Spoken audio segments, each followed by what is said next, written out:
Hi everybody, it's Greg Melvin with Helen Painter Group Realtors and Real Estate News Fort Worth.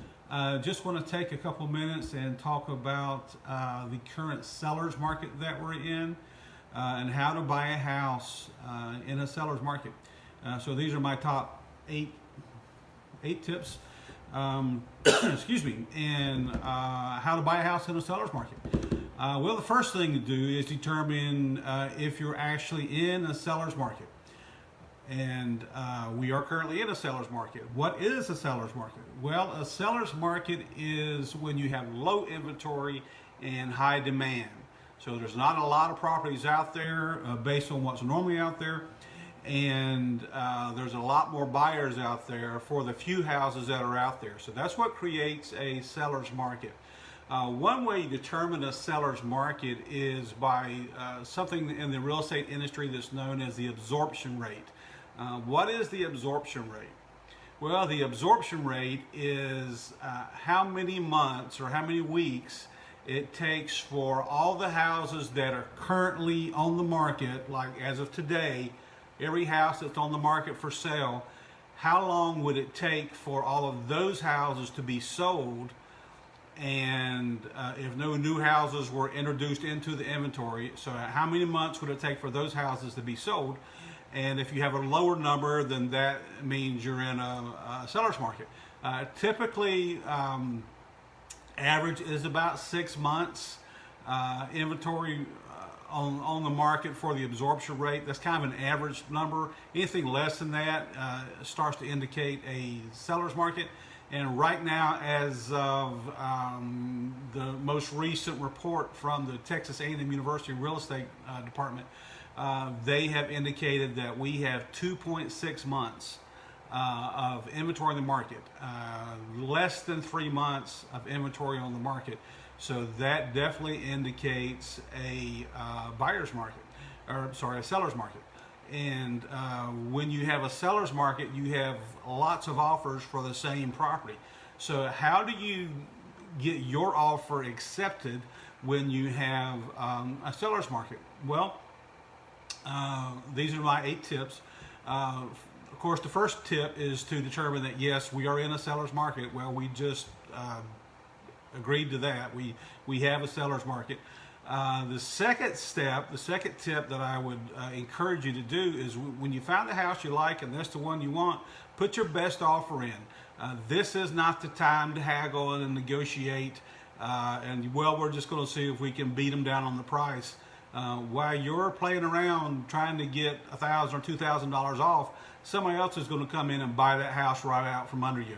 And the seller, they're going to have multiple offers to choose from very often in a seller's market.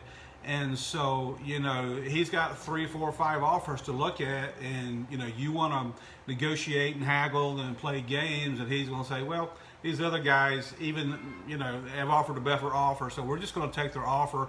We're not even going to mess with this other guy. So that's one of the things you want to do is really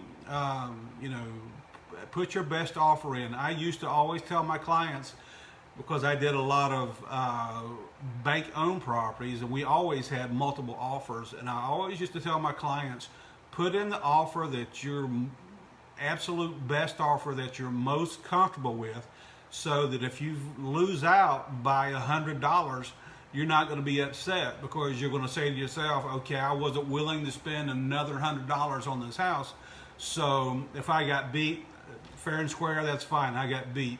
And I'm not upset because I didn't want to pay an extra $100 for this house. So when you put your offer in, put in the best offer that you can put in, and don't play games and don't try to haggle, because you don't have time in a seller's market like we're in. You just don't have time. We just had a house that was listed right here in the office last week ago. And it went on the market on Thursday, and by Sunday they had 7 offers, and they accepted the offer. It wasn't necessarily the highest offer, but it was the offer that was most agreeable to the seller. Step number 3 is be ready to move quickly on your offer. You don't have time to, like I said, the haggle and play around. Once you find the house that you like, and again, that's important. You want to make sure that this house, fits your needs. You want all the bedrooms, all the bathrooms, the garage, the square footage, the style of house, the layout, the appliances, and everything that you want to be in the house.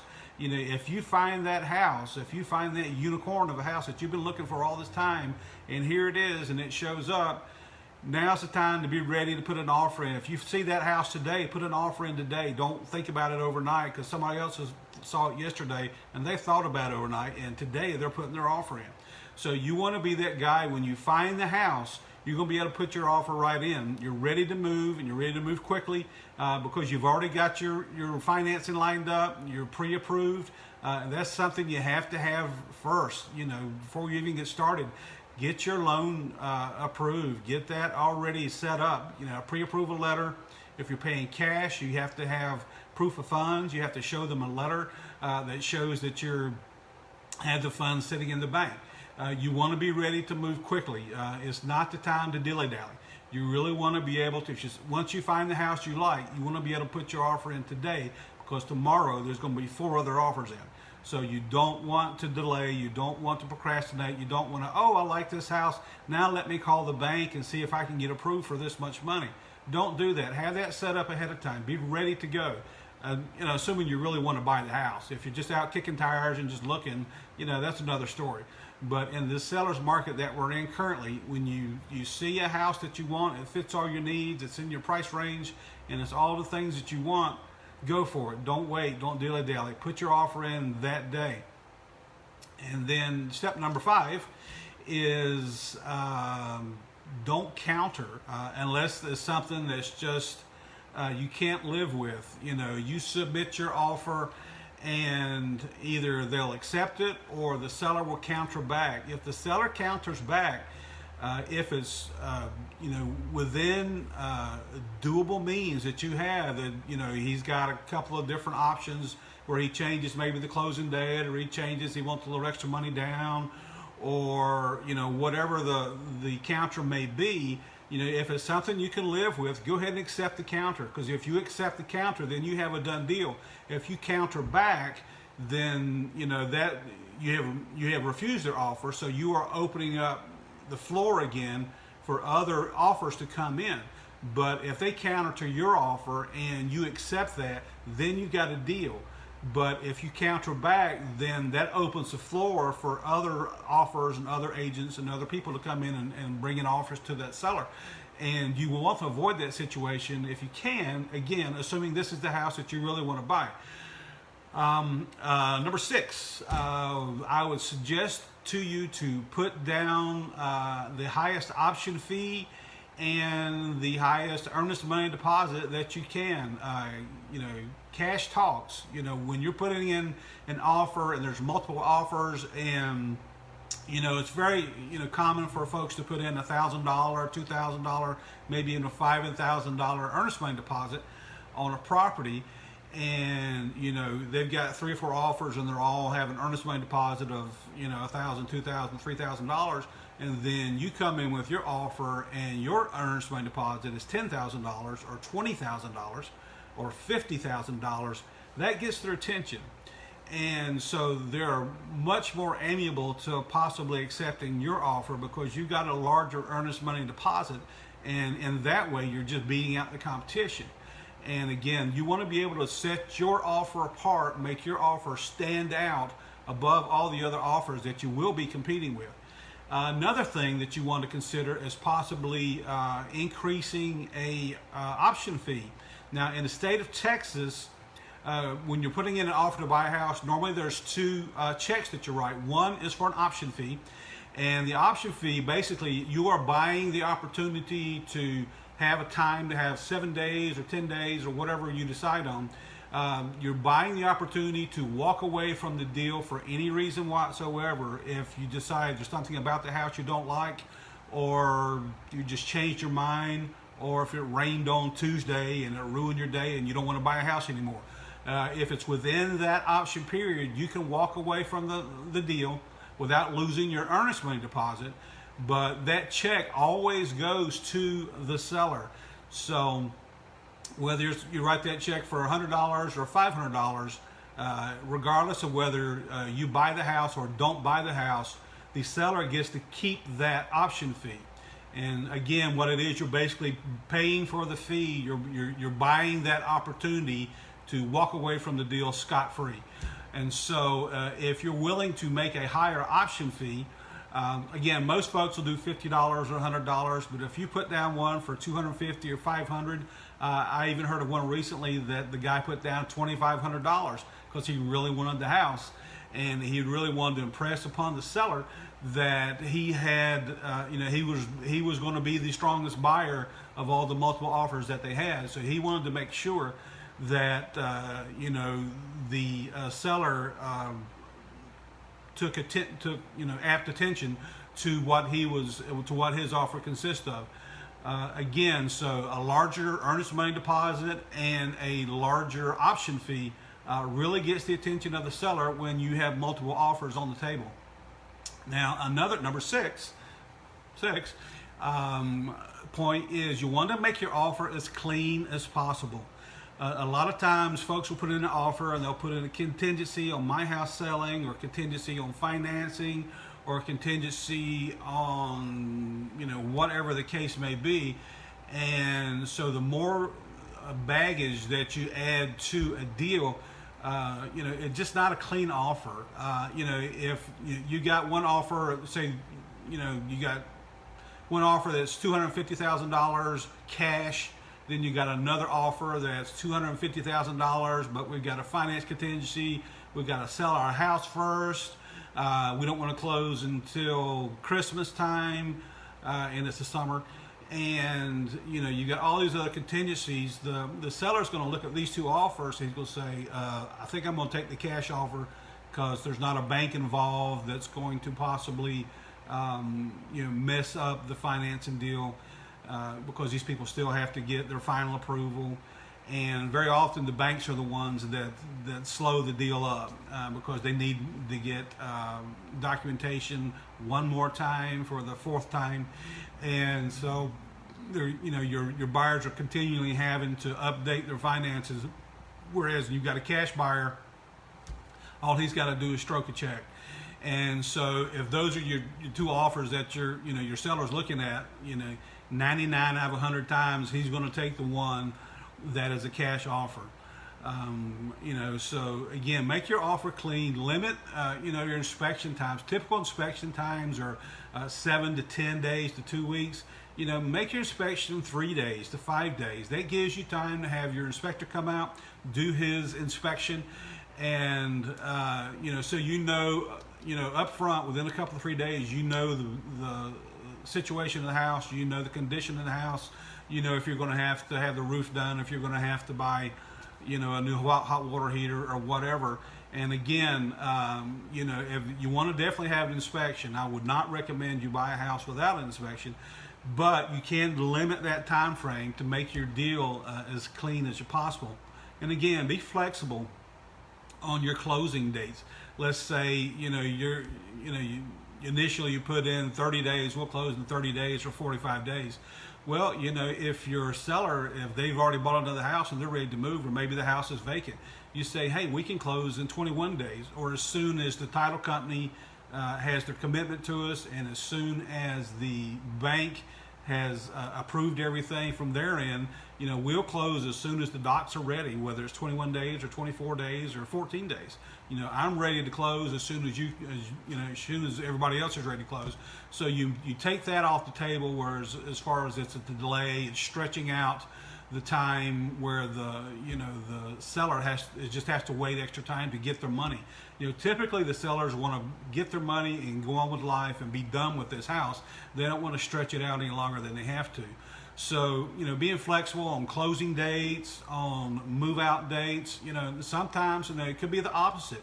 Your seller, they're ready to sell, they want to close, but they're going to need 2 more weeks, so you want to maybe allow them to lease the house back for 2 weeks and to give them time, to get moved into their new house. And as long as you're flexible and you're willing to be able to accommodate, You know, a lot of times that makes all the difference in the world in whether they'll accept your offer or not. Now, the other thing you want to do in a seller's market is you want to have extra cash available if you can, because a lot of times when you get in a situation where you've got multiple offers, you know, the house, you know, is on the market for 250, but you might have other offers come in, and you know, the highest offer might be accepted is 265 or 270.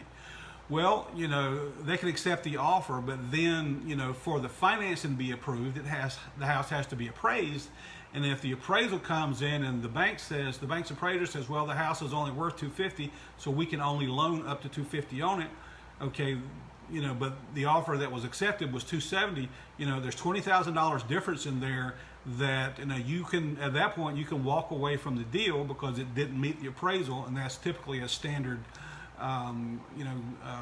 clause in your contract, where if the purchase price doesn't meet the appraisal price, then, you know, both parties can walk away free and clear. You get your earnest money deposit back, and you know, you don't have to buy the house. But if it's the house that you want and you really want to buy the house, and you have the extra $20,000, you know, you can say, don't worry about the appraisal. We'll cover the difference, the $20,000 out of our pocket.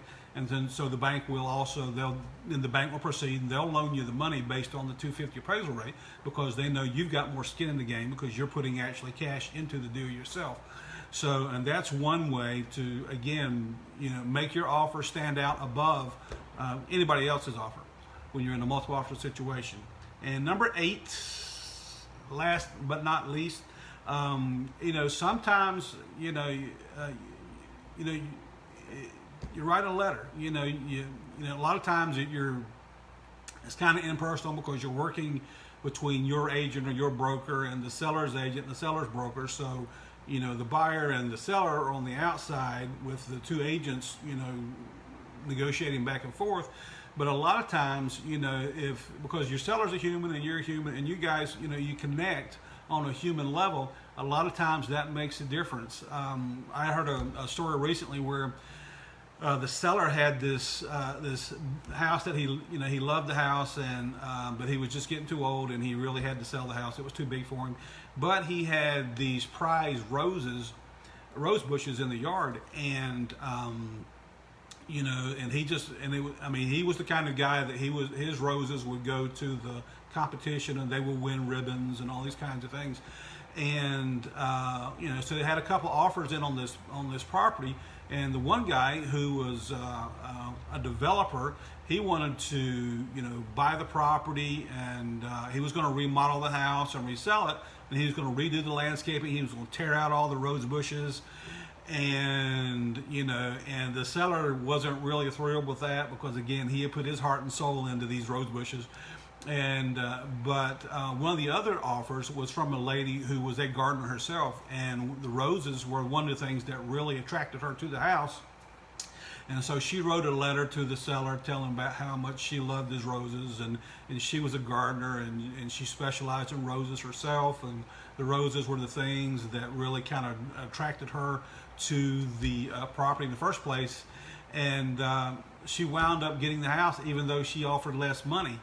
And so again, it's that personal, you know, connection. I heard another story about when they were viewing this one house for sale, it's a condo. They were reviewing this condo for sale, and they noticed during, you know, their tour of the property that there were pictures of travel, you know, places they had gone to, Italy and places like that.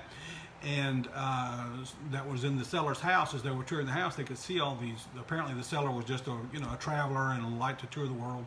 And so, one of the buyers, again in a multiple offer situation, one of the buyers was fond of travel. They loved to travel, and Italy was one of the places that they loved to go. And so, they were able to write a letter, to the seller through their agent. Of course, the agent gave it. You know, they gave it to their agent. Their agent gave it to the seller's agent and passed it along. And they were able to just tell them how much they loved Italy and visiting there, and, you know, visited some of the same places that, they saw in the pictures, and they could talk about, we were here on St. Mark's Square and all these kinds of things. And it really, made the seller, it really kind of ingratiated them with, with the buyer. And it made them, because it was somebody who had similar tastes and similar interests, and they could, and they just were on the same page. They just would get along.